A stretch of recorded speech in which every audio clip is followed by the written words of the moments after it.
So I have a topic here. We've discussed a little bit in the past that what the general orders say, what the command structure orders police officers to do on the street versus what they actually do on the street tends to be very different, and that it is very difficult from the command structure to really change what happens at the street level.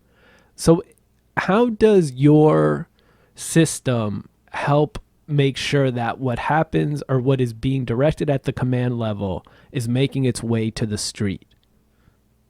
So what I would like to talk about how that does play out in real life, because that is most certainly the case that even most commissioners in the current environment who are trying to reform a police agency, they end up being thwarted by the command staff because the command staff doesn't change and abide by what the reforms are supposed to be. And the idea of why they don't is because we have this common sense or colloquialism in policing that will outlast whoever the commissioner is. We'll be here. We were here before they got here, and we'll be here after they're gone.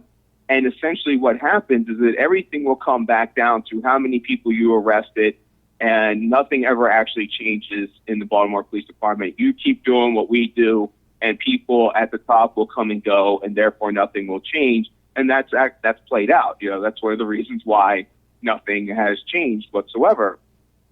And an example of this for firsthand was that when former Baltimore Commissioner Fred Beefield had first become commissioner, he was trying to push the general concept of police officers in patrol to be focused more on the violent crime and not on just regular old minor offenses and kind of broken windows policing idea. His concept was that there are a few amount of bad people, and we want to go extra hard on those bad people. And he was going around to the districts explaining this when I was in the Northern District. I was a regular patrol officer at the time. And he came in, met our roll calls, gave this big, long speech about that, and asked if there was any questions. And I stood up and I said to him, that is awfully wonderful that you have that opinion, but the moment you walk out of here, the rest of our careers and our day-to-day activities will be judged by the exact same measures and standards they were before you came in here and told this, or before you were made commissioner. And he said, I assure you that's not going to be the case. And I said, okay, man, whatever. And then he walked out of the office. Our shift commander came into the room, began to conduct roll call as normal, and he actually said, I don't care what the commissioner told you. It doesn't. Whatever he said, you go out there tonight, and this is what we're doing. And he rattled off A, B, C, and D, which were the same things that we've been doing for the last 50 to 100 years in Baltimore. So that's literally how it plays out on a firsthand account.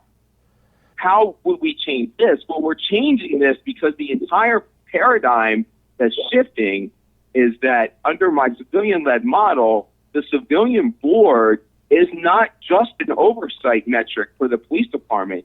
It literally guides and directs what the police department does.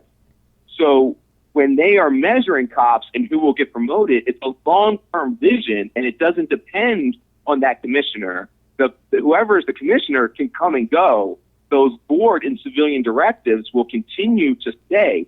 So there will be no more of this I can outlast you, or there will be no more of this good old boys network on who's really in control of the agency, because when the civilians are in charge, well, they're just going to fire you if you don't want to follow what their guidance and direction is.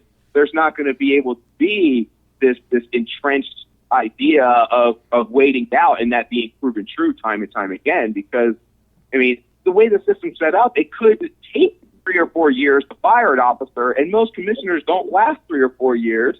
So if you were hedging your bets on a guy below him or some other system, well, then you're usually going to be okay. It's going to take too long for the system to catch up to you before anything could actually change. I mean, I think it's fair to say then that in your experience, regardless of what is happening at the top in terms of who the commissioner is and what new ideas he or she is bringing to the table in terms of how they think the department should operate, that the established metrics for measuring officer performance and for determining, therefore, officer promotion is ultimately what will win out in terms of how officers understand they need to conduct themselves in the field. Is that fair to say? Yeah, because that's what the metrics and incentives are. So from just a basic management understanding, whatever metrics and incentives are in place, so whatever does lead to officers getting what they want, well, then those things will be what human beings gravitate to. So that's the continual idea. As long as we come from an enforcement mentality that we're doing on the people that are them, well, you can't reform that. That's operating in that old system. None of the reforms of the old system will work because they're continually corrupted by that thing. So when I talk about it, it's like, we can ask me all these questions, like if I was the police chief, but this doesn't have anything to do with Mike Wood being the police chief. The whole idea is that it can't have anything to do with any individual. It has to be an entire system and framework that checks itself, that's guided by the people who are actually receiving the service and who's paying for the service. So as long as you have that system in, you can do reforms and make changes. But as long as that overarching thing is who is stronger and we're going to enforce the laws, well, nothing will change anything. So let me ask this question just to sort of push on the model a little bit. In 2008, the American electorate elected Barack Obama. 4 years earlier, the same electorate had elected George W. Bush to a second term for president, right? And I know people who voted both for George W. Bush and voted for Barack Obama. And so I guess my question in thinking of the electorate as sort of an analogy for the citizens, right, who would be running the police department, does having citizens in charge, to your mind, really ensure that the goals aren't changing with the political winds in the way that the current structure seems to guarantee the goals of any given department change as new administrations come up or as new political or social issues arise in a given context? Well, I think that was the ultimate problem. If the board was filled by elected individuals, I think you fall into the rationale that in a political system, you're going to have corruption and political winds guide how things take place. So that is why using elected people to fill that board, I felt was not an available option. I don't see that as being a possible formulation because of that corruption. So that way, when you take it from a selected jury type pool of volunteers that's really big, then you end up with an actual more representative sample of your people.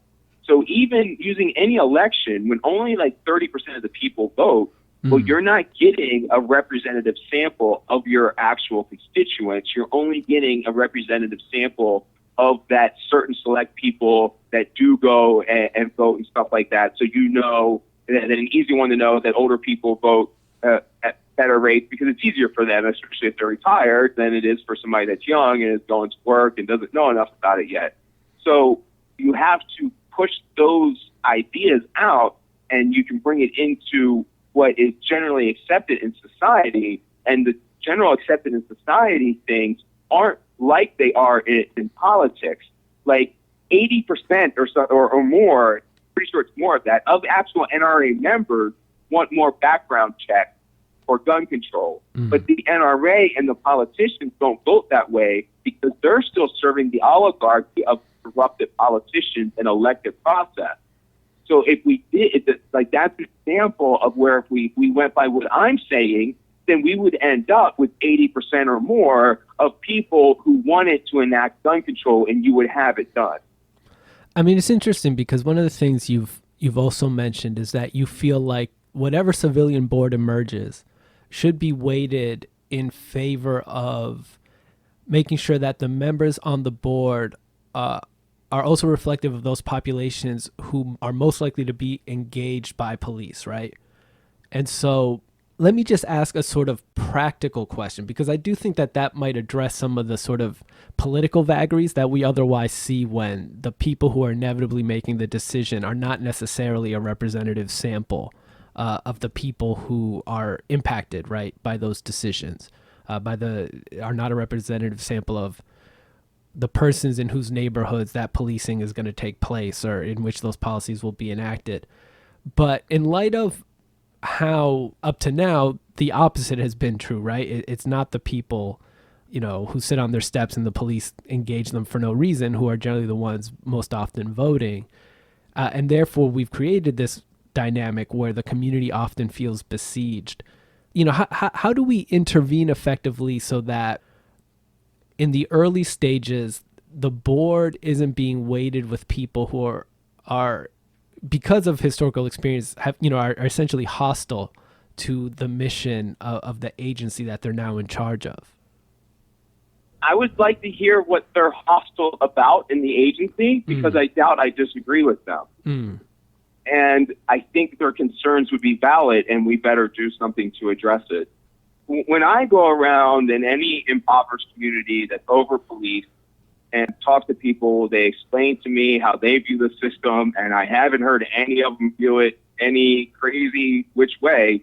They understand that they get stopped constantly, and they don't want to just have police in their business every day, but they want the police there to help them when they want help, but not to be there when no one's asking for help is essentially the common thread.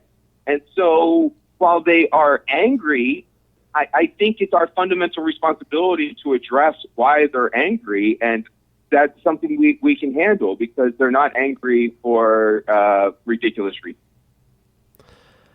This always strikes me as one of those sort of challenging dynamics, because I hear from a lot of people, you mentioned they don't come when we do call. I do hear from a lot of people that they want police emphasizing things like preventing violent crime, catching murderers, getting them off the street. And I often ask folks, okay, but the other side of that is, what the police will say is that when we try to investigate these crimes, nobody steps forward. And so, it feels like the police are being asked to do one thing, but the community is not prepared to sort of do its part. And obviously there's a history of abuse and problematic practices that informs that reluctance to build a better bridge. But how do we fix that enough in the early stages where the police can be responsive to the calls, but also have the community cooperation that they will need to effectively handle those calls? I mean, is there a process that has to occur before the civilian-led model that you advocate for can really effectively be implemented? Or is that something that you just have to sort of trust that with time, as you try something different and as you implement a model like this, that some of those issues will resolve themselves?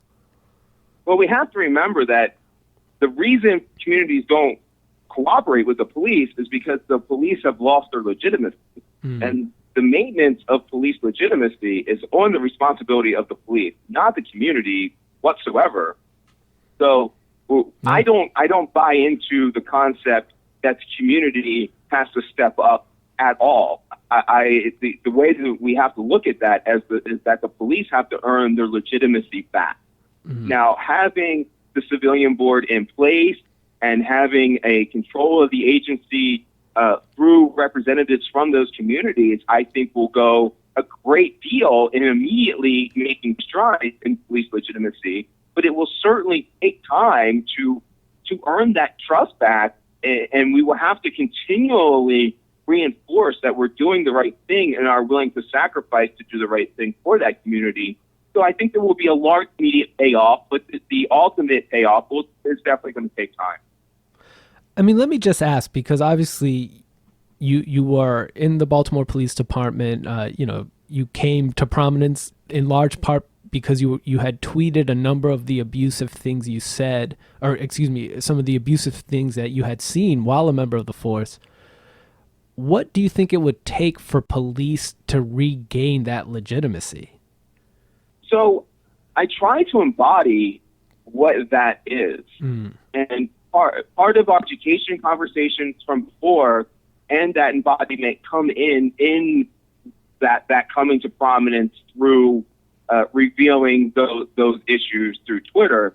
And I was doing that with the intent purpose of ending the denial. That was the point. It's like, look, this is ridiculous. We have to stop pretending this isn't the case. That these things are clearly the case. Why is anyone actually arguing this? I'm telling you, this is definitely true. And that's that fight that we're still in to get past that denial phase.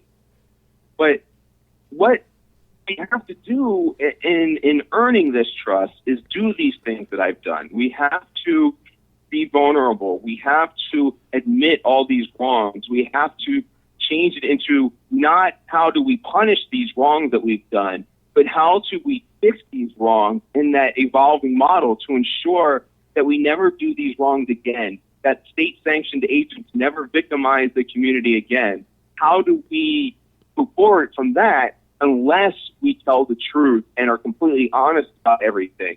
So we have to do that. We have to be completely honest and reveal everything, keep no more secrets, bare our souls, and accept the repercussions of what that means to our profession and the damage that it will do, because we can't move forward without that truth and reconciliation going forward.